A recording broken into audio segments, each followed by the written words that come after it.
আপনারা নিজেরা আগে মানুষ হন, কষ্ট করে ভিডিওটা একটু দেখেন, মনোযোগ দিয়ে দেখেন, তারপর নিজের প্রতি ভাবেন। আমাদের দেশে হাজারো সরকার যদি পতন হয়, তারপর দেশের কোনো উপকার আসবে না। দেশের কেমন উপকার আসবে না জানেন? কারণ আমাদের সংস্কার যদি দেশের যতই সংস্কারের আন্দোলন করুক, যত কিছুই করুক, আগে আমরা নিজেরা সংস্কার হইতে হইব, তারপরে নেই। এই যে দেখেন একটা ঘটনা,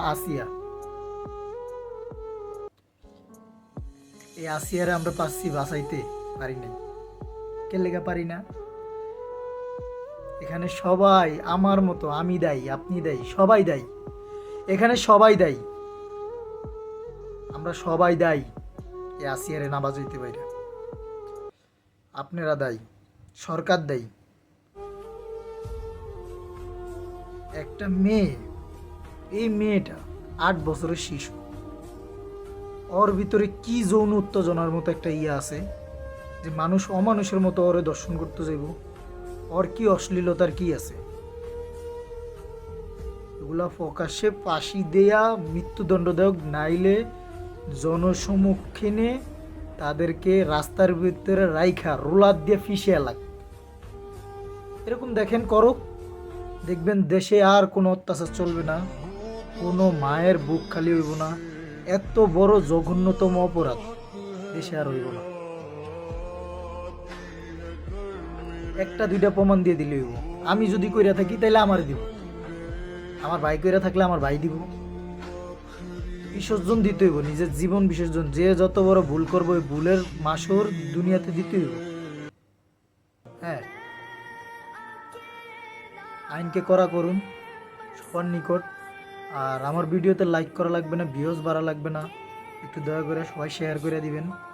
আপনারা সবাই জায়গা তোলেন, সবাই দাঁড়ান, প্রতিবাদ করেন। প্রত্যেকটা মানুষের পরিবর্তন হইতে হইব, তারপর আপনার দেশ পরিবর্তন হইব। সোনার দেশ কিভাবে আপনারা দাবি করেন? লজ্জা লাগা উচিত আপনাদের। সোনার দেশ না এইটা? আপনাদের চাইতেও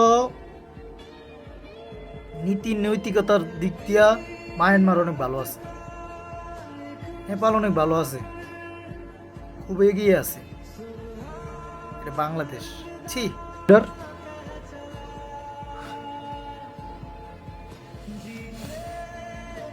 মানুষ হন আপনারা মানুষ হন, তারপরে মানুষের বিচার করবেন।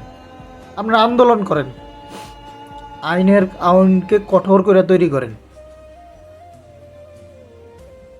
অপরাধ করে পার পেয়ে যাবেন আপনারা।